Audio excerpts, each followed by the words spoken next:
Hi everyone, I'm Neelanshi Singh. And before we start, I have to be a little honest with you. I have tried to change my script at least 22 times. And no, it's not because I didn't know what to say, it's because I really wanted to be said perfectly. So naturally, while I was waiting backstage, I was a little anxious. And I started doing what any normal person in 2026 who feels anxious would do. I started talking to ChatGPT. And I just asked it one question. Hey, do I even deserve to go ahead and give this talk? Because I'm not that good, right? So what if I mess up? What if I make mistakes? What if I forget something? And I'll tell you what my chat GPT said, but that comes towards the end. Before that, I want to walk you through a story. How many of you enjoy going to birthday parties? Or maybe you did as a kid? A quick raise of hands, please. Okay, most of you. That's amazing. So I need you to imagine a birthday party where the host has everything planned, okay? Maybe it looks a little bit like this. Now the host is all excited, so he starts sending out invites and people start responding. And they say, "Oh my god, I love your invitation. This is so fun. I cannot wait to be at your party. You are going to be one amazing host." And for every good comment that the host gets, he starts getting excited and he starts putting in more efforts and energy into making his party look better. But you see, people don't always react in a similar manner. So now, there might be someone who says, "Hey, don't you think you could have used a better color for your invitation?" And now the host comes back, and the only thing that he can focus on is the color of the invitation because this person is right. The color does look bad.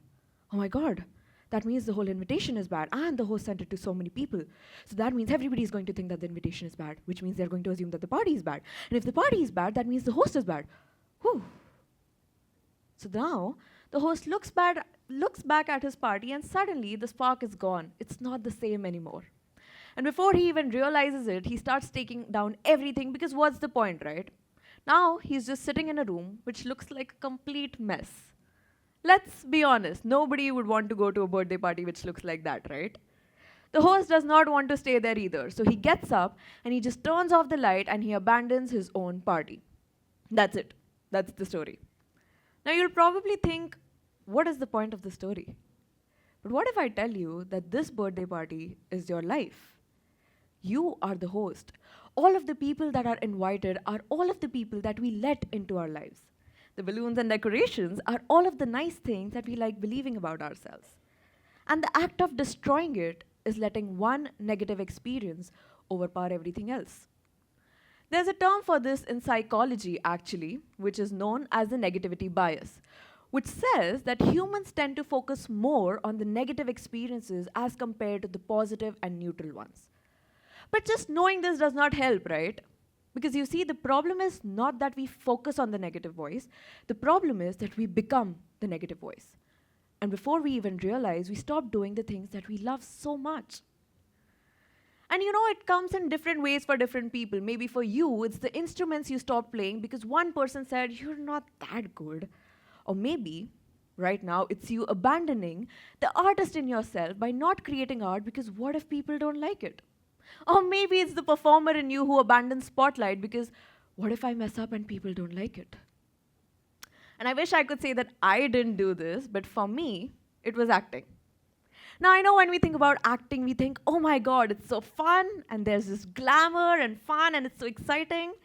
And yes, while fun and glamour are a major part of the acting industry, there's another side of the coin which we don't really talk about, and that is that actors are constantly exposed to opinions, criticism, and judgment. So I used to be a child actor, okay? And this is one of the rare occasions where I associate myself with acting intentionally because trust me, I hated it. I really did. And don't get me wrong, I had some really good experiences and I was surrounded with love and support. But you see, every once in a while, there would be a certain somebody who would come up to me and say something like, "Oh, you're an actor. Well, I don't recognize you, so I'm sure you're not that important." I'm sure there are some people who think that right now. Or they would say something like, "ठीक है, तू actor है, but सिर्फ makeup करके camera के सामने ही तो जाना है. Anybody can do that. It's not even that difficult." Or they would just show me one of my own characters and just laugh at my face. That's it. They would just keep laughing. Now that I'm older, most of these comments don't affect me so much, okay? But as a 9-year-old, it really stayed with me. And before I even realized, I had turned into my own harshest critic. So now, anytime I watched myself on screen, my brain would just point out flaws. Oh my god, Neelanshi, your acting is so bad here. What are you even doing? Do you even know how to act? Or sometimes it would be like, okay, the acting is good here, but you look so bad. Your friends are going to make fun of you. You are not cut out for acting. Our brains love doing that, right? We love jumping to conclusions. So, yeah, eventually I convinced myself that I hated acting. But now that I think of it, it doesn't seem right. Because you see, I am a very expressive person. So, how could I hate something that felt so natural to me? And I realized I never really hated acting. What I hated was that I was just not ready to not be perfect all the time. And when I was not perfect, suddenly I was not good enough. You know, when I realized that the theme for today's talk is touching the soul, it made me think that for the longest time I used to believe that you can only be connected to your soul when you become this one positive, flawless, perfect version of you. But that's not true. And you know why? Because the soul is not the guest of your birthday party. The soul, in fact, is the light. Now, before you think that does not sound that great, the reason why the soul is the light is because the soul does not care about how big or grand your party is.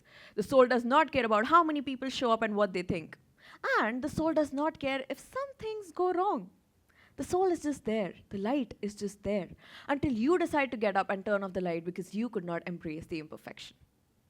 When I was talking to ChatGPT earlier, it told me exactly what any of you might be thinking. It went, Neelanshi, you totally deserve this because you're smart and you're confident and you're going to go out there and you're going to give the best talk.